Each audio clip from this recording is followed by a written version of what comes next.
Welcome to Stuck in My Mind podcast, the show where we dive into the mind of a regular guy on his road to self-discovery. You'll hear everyday people just like you share the latest topics, personal stories, and things they've learned along the way. And now, please welcome your host, WIZE.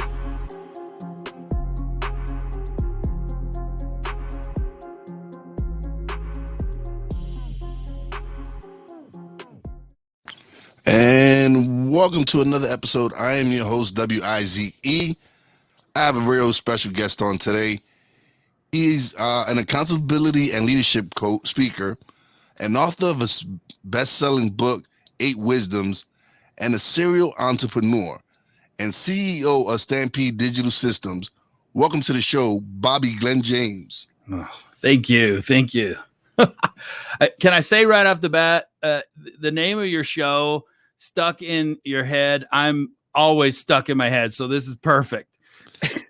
It's stuck in my mind, but it's the same thing. It's the same concept. Yeah. No, it's all the whole same concept. Because when I first started, I was like, man, I was stuck in my head, my mind, and my head for so long.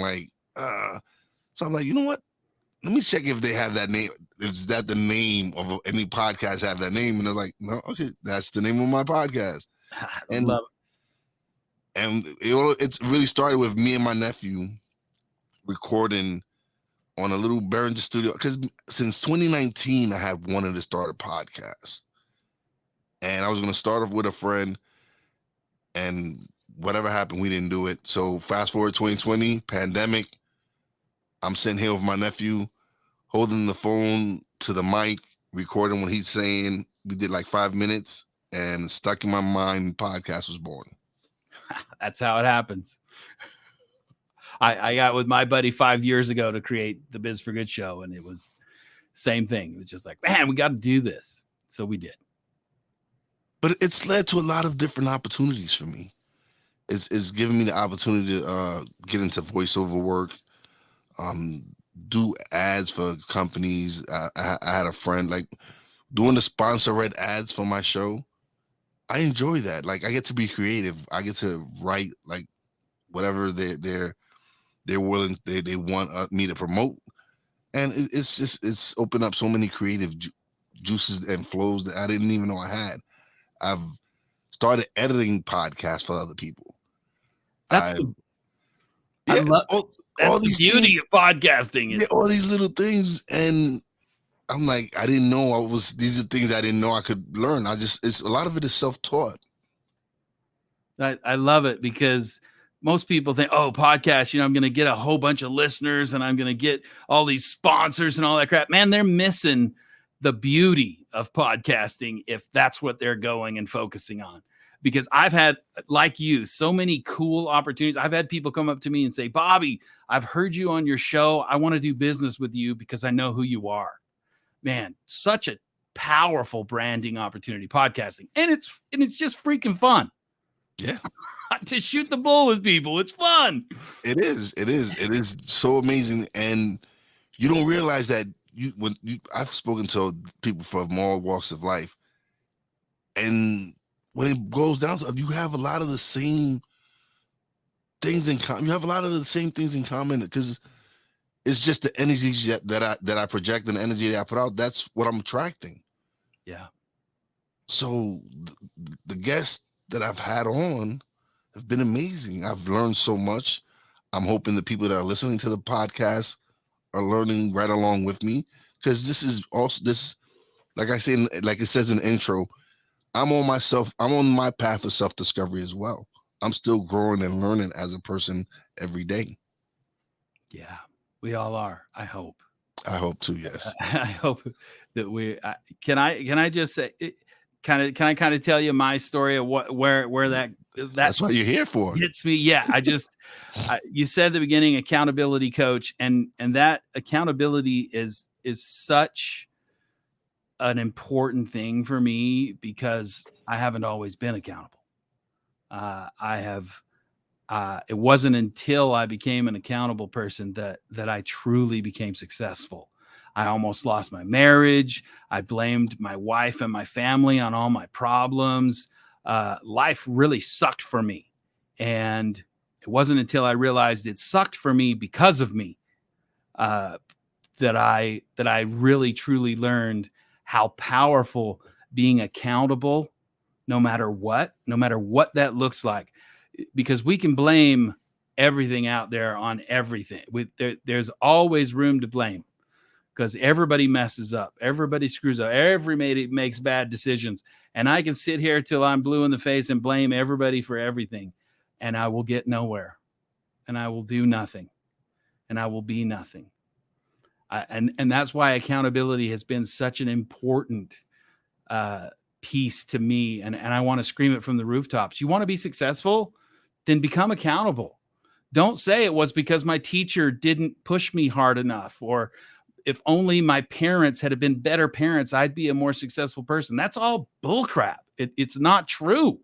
If you want to be a successful person, then you do it and get out there and kick some butt. Sorry, I get excited. No, brother, I love it. I love it. I love this. This is why I do this. This is why, excuse me. And I actually just recently, within the past few months, transitioned to video as well as my audio podcast. In my audio podcast, I just released episode 129. Nice. And I still have a lot of audio that I need to get out before I can release. But I started my YouTube channel, so I have these videos go out on the YouTube channel. So it's me just getting more comfortable doing the camera work and all that, because it's me. I'm everything. I'm editor. I'm the video guy. I'm everything. And people only see the finished work. They don't see the process in between. They think it's just me just putting. No, there's a lot of stuff. It's work. It's work. It is work. I don't let anybody. I love it when people say, "Oh, that YouTuber, all they do is get up there and talk." Oh my gosh, how many hours is that person probably editing their stuff? Hours upon hours. I just laugh. I tell people, accountability is really important, but there are two ingredients to being successful, like ultra successful. Being accountable, that's powerful. But the other one, it's one word and it's two letters. D-O. Do. If you want to become successful, then you got to get off your butt and you got to do stuff. You got to become the camera guy. You got to become the editor. You got to become everything if you want to be successful. There is no easy way. There just isn't. I'm sorry. If somebody tells you, "Oh, this is going to be easy, you'll make millions," run away, because it is bullcrap. No, it's not. It is not easy. But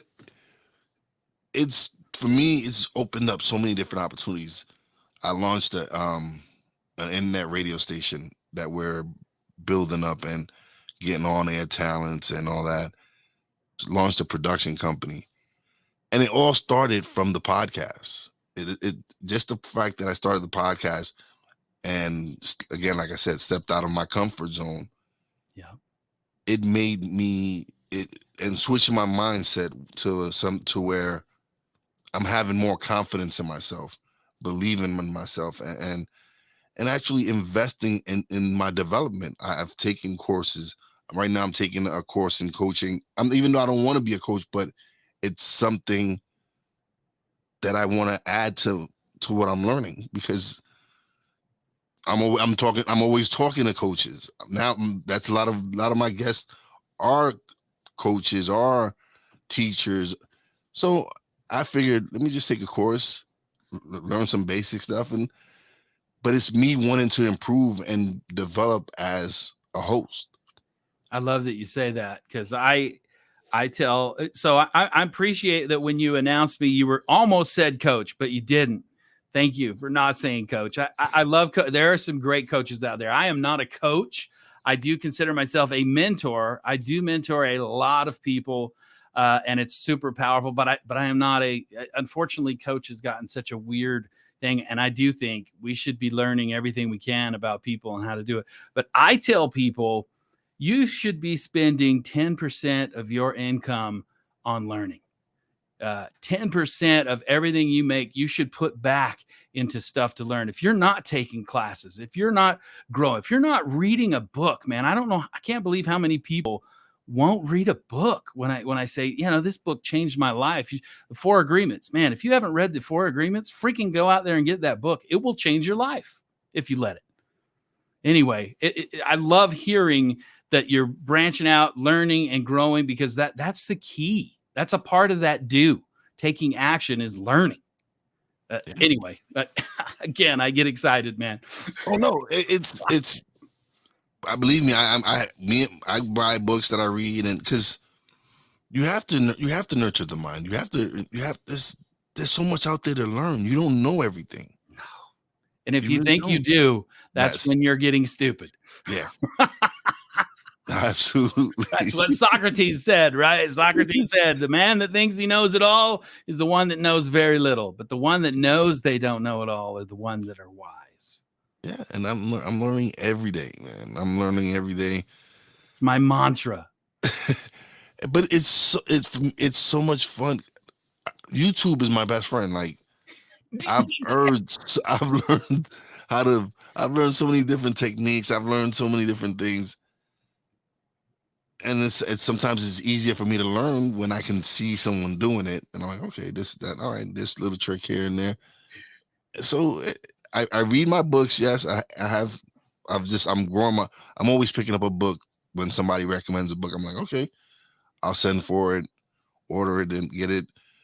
And then YouTube, and a lot of things that sometimes if I don't know something, I'll YouTube it, and so it always has an answer for me.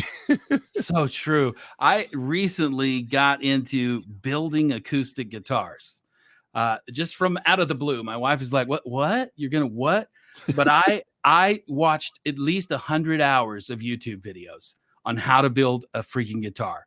And oh man, I built one, and it's beautiful and it plays amazing. And I can't believe I freaking did it, but it was only because of YouTube. I sat down 100 hours. My wife and my kids are like, you're watching freaking guitar making again? Yeah, it's a powerful tool. Oh, the wife will come in and I'm watching something, anything that has to do with maybe editing or something on a camera angle or different lenses. Always there's something I'm always looking up and researching, because I want to improve on what I'm doing. I want my content to improve. I want my quality to improve. I've invested heavily in myself. I have when I first started, I had was just a little mic, a little mixer. I didn't even have the phone jack that went into the mixer. I was holding the phone to the mic. Oh, yeah. That's awesome. To now where I have a great mic. I have the Rodecaster Pro. Life is good. I can't complain. When I got furloughed from work, instead of going crazy and spending that money on stupid stuff, I just invested in myself. Bought equipment, bought things that I needed to make my content better. Yeah. When we started, we started with a snowball mic. Do you remember those snowball mic? Yeah. Put it in the middle of the table, and we had all of us and our guests huddle around this snowball mic, and did the same thing with a phone. When we had a phone guest, we'd put it by the mic. Dude, it's so bad. And now I've spent probably over $5,000 on equipment since then. It gets in your blood, man. Podcasting definitely gets in your blood. Yeah. And like when people say, what do I need to start? How much equipment? I was like, listen, all it takes is for you is just to start.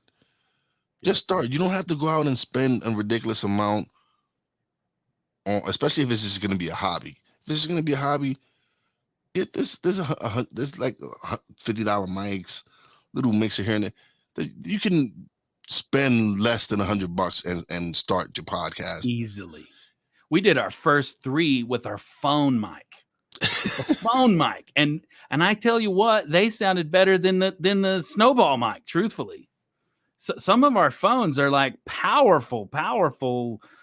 Oh, now, yeah, especially with the cameras now, the video, some people sometimes you don't even need to invest in a quality camera. Your phone takes just as great as pictures and videos. Yeah. So getting started, it's that do again. That's the only thing stopping you right now. If you don't have a dime, but you have a phone, you could do a podcast. I'm actually working on a book. I'm writing a book. And it's basically on starting podcasting. It's just press record. The title, I just press record. Ooh, I love it. And yeah, and that's what it took. It took me to press record for me to get started. Yep. And like, it's similar to with you with the do. It's me, press record. If you want to get started, press record. Yep. And it really, the content will come. And I tell people all the time, there's a lot of noise in the world. You know, there's over 1 million podcasts in the world. There's a lot of social media. There's so much noise. The only thing you can do to get above the noise is be you and be vulnerable and be real. That's all you can do to get above all the noise. And if you try to figure out how to be viral and all that, it's almost impossible. The only thing you have is who you are. So be that. That's my advice to people if you want to get above. Yeah, what you said was true 100%. Me being myself and just wanting to learn and speak to people. People notice that. So people like, oh, listen, okay, I could. Like, when people reach out and be like, hey, I want to be on your show. I listened a little bit to your show. I think I have something to share with your audience. And I'm like, okay, great. Because when I first started, nobody wanted to be on my show. Yeah. It took me being consistent and working up and reaching and not being afraid to reach out to people. Send a message to this person, send a message to that person, join different groups, join Matchmaker FM, join all these different things. And people, like, again, I do everything. I'm the booker, the executive producer, everything. It's me. I don't have anyone here in the house helping me. It's me in my house in the spare bedroom, learning how to use the green screen and all this other stuff. But it's so much fun that I don't think about the work. Yeah. Yeah. And it's cool too. Podcasting has become so weird that it does give you a little bit of clout, or at least it has in my experience, that you can reach out to people really in a whole different way. I've reached out to idols and stuff where it's like, wow, I'm not coming at them as just a fan. I want to promote them, and they react to that. I've had some people on the show that I was just dumbfounded said yes, just because I asked. You know, I just found them and I asked, and that's cool. It's cool to be able to do that. It's the comfort zone thing. It's just, you just reach out. Gosh, I don't know. This has become a show about podcasting just because it is. I love it. We got to talk, but yeah, we still got to talk about you. We got to talk about your book. We got to talk about your book, The 8 Wisdoms. Oh, very good. Tell us a little something about that. So I wrote The 8 Wisdoms many years ago, and it's my opus. It's my baby. I have been through things we've all been through things in our lives. We all became who we are because of those things. And I have gratitude. It's another thing that I really focus on, is gratitude, and not only gratitude for the good stuff, but also gratitude for the bad stuff, because the bad stuff, a lot of it is what made me who I am. And I am grateful for that. And so this book, The 8 Wisdoms, are 8 things that I live by in my life. And the book kind of is a path that took me down that. It's a fictional story. It's a fantasy story about a boy whose family is killed in their village, and he wants to know why life is so horrible and life sucks and why the world is such a horrible place. And he's sent to the master of this area. He's called the master, and because he has the answer of why everything sucks. So he asks him, why is this world so cruel and horrible? And he gives him 8 paths to go by. And he says, if you learn these 8 wisdoms, you'll know. And it takes him over 10 years to do all 8 of the wisdoms. And of course, he finds out in the end that life doesn't suck. Life is what you make it. And I use those 8 principles in my life to make it. Do you want to know what those 8 principles are? Let's go. Physical, meaning your physical body, like working out, the way you eat, that kind of stuff. Physical, I consider it the first wisdom, just because in my life I have been very sick and my body's been very sensitive, and I've had to do things to keep me functional.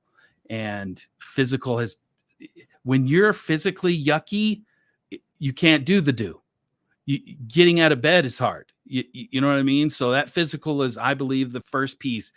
And I don't mean become a health junkie. I don't mean become, be at the gym 5 hours a day. I mean, be active, go out for a walk, just do something like that. In the book, it talks about some fun stuff.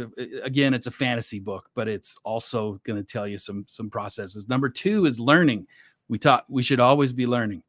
Growth and learning and moving forward is my mantra. We should always be doing that.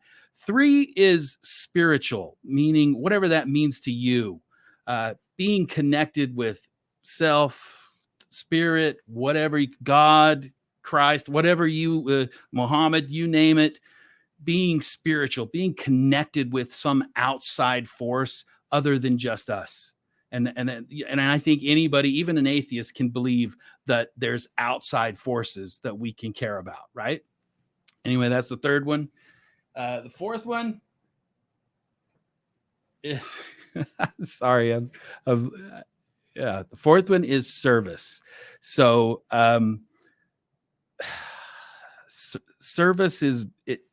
I believe that there's so much depression and sadness and mental stuff. And a lot of that is because we focus in on ourselves and what's wrong with us and why am I so depressed and hard. And if we just went out and helped somebody else, I know we've all done that, where we've went and helped somebody and it just felt so good. You were just like, wow, I just feel amazing. So service, that's the one. And then thoughts. Your mind is a powerful thing. And what you put in there and allow in there makes you who you are.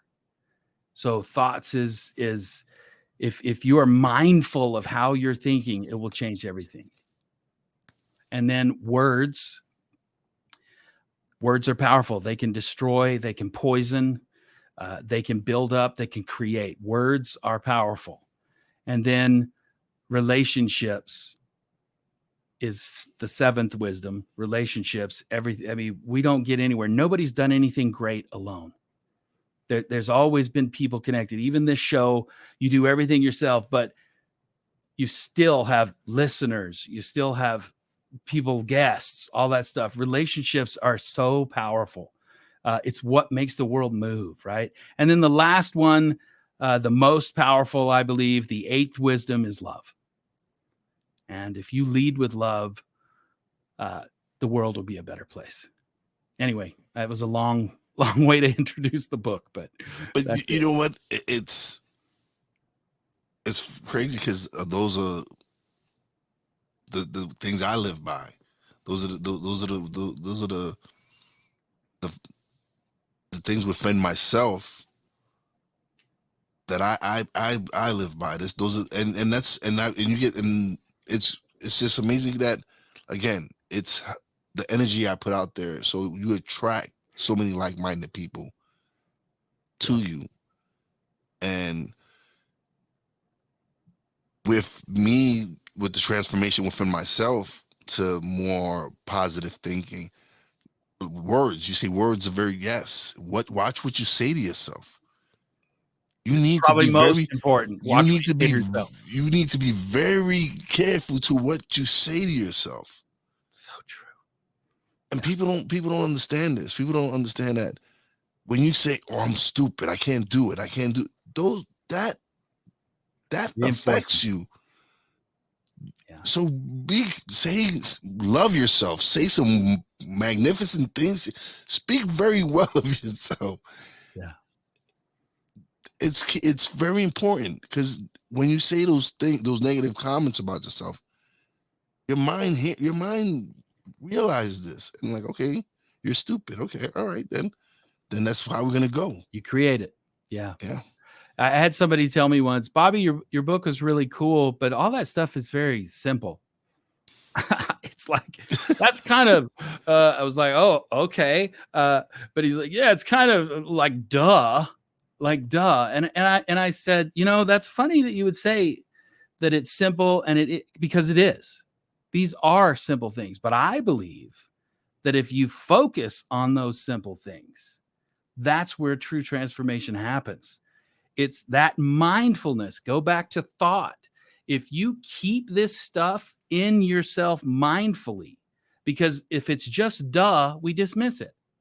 Yeah. But if you focus on love and connection and relationships and your spiritualness, if you focus on doing some physical things, if you really focus, that's where this becomes insanely powerful.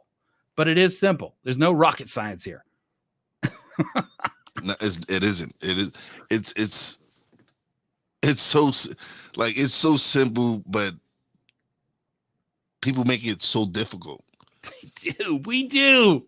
We as humans we do. Difficult. We make it so much difficult. We make it so, like, and okay, I was widowed at the age of 31. Oh. And but she had already started me on my path of transformation. She introduced me to the world of Abraham Hicks, Tony Robbins, all these other motivational speakers and other self-development people. And so I guess she was preparing me for what was coming next. And for a long time, I was angry with God, with the world. But eventually I got back on my path. I found love again. I found another a woman that saw the same greatness my first wife saw, and encouraged it and nurtured it and like, listen, you can do these things. You can. So when you have someone that's telling you these with the positive reinforcement, it's so much easier for you to start really truly believing in yourself. So yes, relationships and love are very key and important. And the closest people to you, that you have to, they have to see your greatness. I am also very blessed that I've been married to my wife for going on 26 years. And I'm not going to say it was the easiest road for her, for sure, because I'm a little hard to deal with sometimes. I have learned so much, and she has always been the greatest rock of, and if you can surround yourself with people that see your greatness, you're unstoppable. But when we surround ourselves with folks that are so negative and so toxic, you can't throw your family away, but you can put on a shield and say, you know what? I'm going to be positive here. I'm going to love you even if you're enraged or upset, and that's all we can do. But I think surrounding ourselves with those kind of people that see our greatness, that we see their greatness, just makes so much more of a difference. Thank you for doing the show, man. Oh no, listen, I found you my live purpose. up to your name, my friend. Why? I found my purpose, brother. I found what I'm meant to do, man. I'm meant to share. I believe that 100%. To share what I'm doing with people. I'm here to help people grow and develop, and I truly believe that. And go ahead. You can listen to you talk just for a few minutes, and you can see your heart. I mean, I can see your heart, the passion that you have for what you're doing, but also for who you are. I don't want to get too woo-woo-y here, but I can just see that you got a great soul, my friend. You can tell that. Thank you. I appreciate that, man. I really do. And I listen, I was raised by my mom and my sister. I have older brothers, but I was raised by two amazing women. And they showed me what love is and how to be compassionate and how to be so that built the empath in me. Having them nurture me and show me that it's okay to be loving, to show affection, to when, especially in the and coming from from the Hispanic culture where men are supposed to be macho, men are supposed to not cry, men are not supposed to show emotion. Screw that.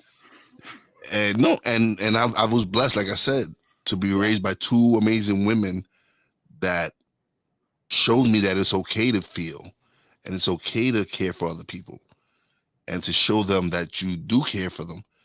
And I was blessed. So we're kindred spirits. I had only two sisters and my mom and my dad, but I tell people, I was at one with my feminine self because I was always in a house full of women, and I was grateful for that. And my dad was never afraid to cry. He was not a person that would. In fact, he probably cried more than anybody in our family. He did not mind showing emotion, and so I am so grateful that I didn't have this push down, be a man stuff, because I think it hurts the male human that we can't be loving and open and say how we feel. I mean, the fact that men are not supposed to say how they feel is just a sad injustice, really. And so that need more of us to speak out and say, you know what, be vulnerable, be open. Hell, I cry at sad commercials and I'm okay with it. My kids get disgusted with me. We go to movies and they're looking over. What was it we were watching? Oh, we were watching the new Spider-Man. Yeah. The new Spider-Man that came out. My son's sitting next to me. I got tears coming down my eyes. And he's like, oh, Dad, are you crying? Oh, my God. I'm like, how can you not be crying this? And I'm not going to give away what happens, but I'm like, dude, this is some emotional crap. Yeah. I laugh. There's certain times I might see a commercial or something, or even hear like something on TV or something it will bring out an emotion and be like, like you said, like a little tear. It's not like I bawl out crying, right. But you get a little emotional and you get a little tear that comes out your eye. Yeah, I know. I get that feeling sometimes when you watch something, and that's the empath for me. That's just that's what I chalk that up to. Yeah, it is. I wish more people thought about other people like that. I mean, empath. It's a big responsibility to be an empath, though, because sometimes we take in a lot. Yeah, it's draining. It is draining. It is. People don't. That's one thing I'm really realizing now, being that it's because I didn't know what I was. I didn't know what it was for many years. Like I said, but now as I get older and the more I read and I'm like, and I'm learning and I'm speaking to people and I'm like, when they start talking about empath and and they start the characteristics and everything, and I'm like, that's me. That's how I feel all the time. Yeah. And it took it took me learning that I was to actually learn to all right, I need to get away from this energy because it's not doing me any good. Yeah. I think people grow up, the real hardcore empaths that really take that stuff on, and they have mental stuff. They have mental issues. They have, I've battled with a lot of that stuff. And it wasn't until I started looking at that, hey, I'm taking all of this stuff on. I don't have to, I can empathize and connect with, but I don't have to take it. Yeah. And you have to learn that as an empath, because as an empath, you just pull it all in. You just do it. But you have to learn how to, okay, I've got to relax and say, this is their thing. And I need to just be connected with them, but not take it on. And there's some people, I mean, depression, it gives people depression, even suicide. People don't realize it's a big responsibility when you're an empath and you take stuff on like that. It's a challenge. Yeah, it is. And it's superpower. Don't get me wrong. It's a beautiful thing. I love it, but it's a superpower. Seriously. Yeah, it definitely is, man. But I appreciate, this has been great, man. This has been awesome. It has been awesome. I've met a new friend. WIZE. Yeah. I love your name. And I didn't intend it to be like WIZE. Yeah, it was my gamer tag, and it just was, but then as I grew into it, it fit. Owned it. Yeah, it fit. It kind of ended up fitting into who I am. So it's been great, and I just wish everyone could do what they love to do. Yeah. And be able to somehow monetize that, make that, and I think they can. They can. Yeah. They just have to open. But it is going to take some work. Oh, that definitely is not easy. Being an entrepreneur is not easy. Everybody sees the like, I seen this meme and it showed the iceberg, and it just showed the top of the iceberg above the water, and then it showed all the other thing, like on top of the iceberg. Yeah, you're at the top, but they showed everything that you had to go through under the water that nobody else sees. Yeah, and that's what it is. It's so true. I laugh because people come up to me and go, Bobby, what the hell do you do, man? You're just farting off. You do podcasts. How do you do? And I tell them, I worked 80 hours a week for years and years to build companies that give me the opportunity to fart off like this. It did not happen overnight. It doesn't. But the things you get from it when you do work hard like that, it's amazing. It is beautiful. It is awesome. I wanted to end because we were talking about WIZE, your name, at least the name you're using now. In my book, 8 Wisdoms, I talk about knowledge. We all learn stuff, right? And knowledge isn't wisdom. Knowledge is a tool. It's a hammer. And if you put the hammer on the shelf, it's worthless.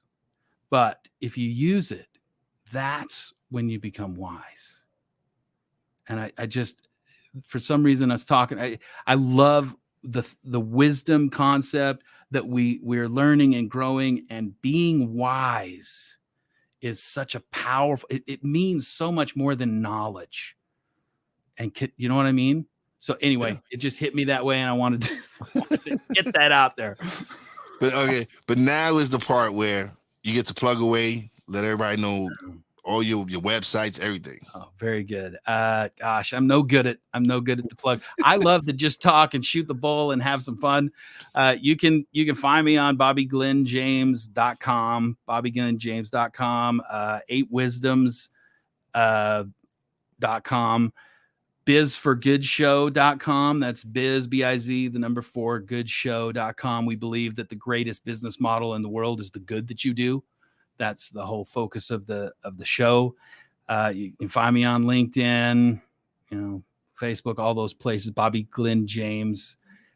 Just look me up. You'll find me, and always open to learning, living, and connecting with people. And that's just my gig. That's it. It's right after this. I gotta start getting ready because I have an internet radio station, so I also have a show from 2 to 4 Monday through Friday that I just launched. I just launched it last week, and I'm still developing the concept for it, but I think I'm gonna lean towards more like similar to what I'm doing on my podcast, but just on the internet radio station and it being live. Just having people on and shooting the bull and stuff. Yeah. We need more connection. I mean, the world, it feels like with all the technology and stuff, there's so much connection and so little connection. And I think just sitting down and having a conversation is such a power. And people, there's a reason podcasting is so popular. People are eating it up. They love just sitting down with somebody and listening to two guys talk. That's key. Consistency is key. When it comes to podcasting, it's everything. Yes, people think, oh, I'm going to release 2 episodes, 3 episodes. I'm going to get 10,000 downloads each one. Doesn't happen. No. You have to build up your audience. You have to be consistent. And then they become your biggest. People don't realize that your fans that you have now, keeping them wanting more and having them consume more, eventually they start telling their friends, yo, you need to check out this podcast. This guy is awesome.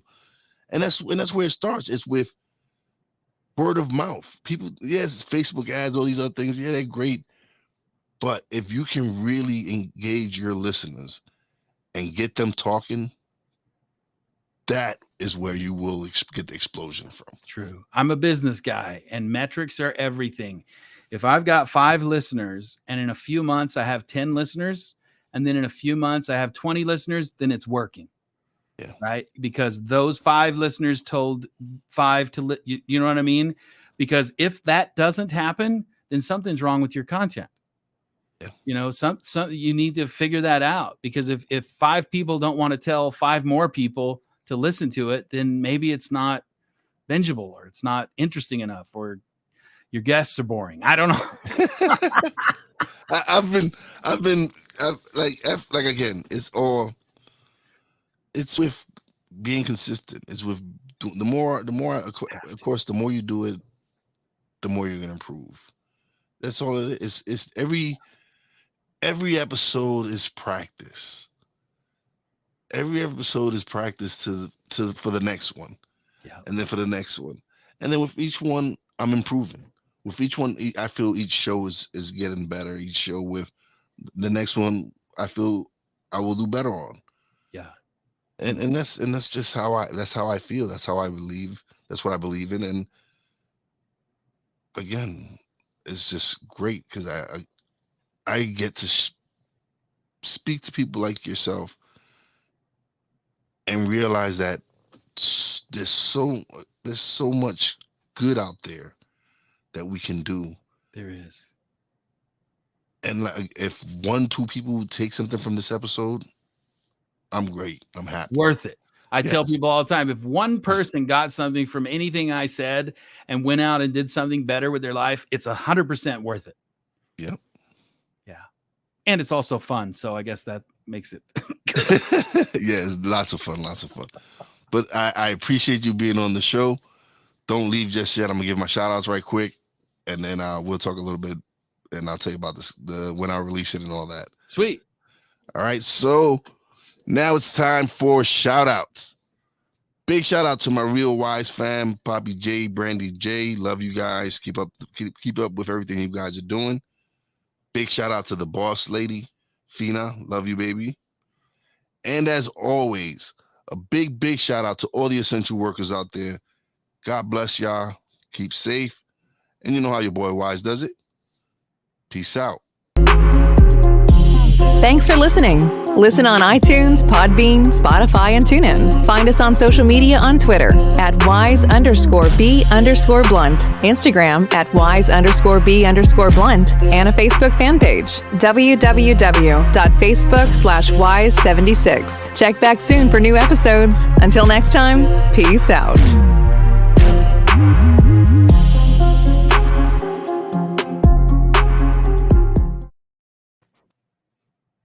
Stuck.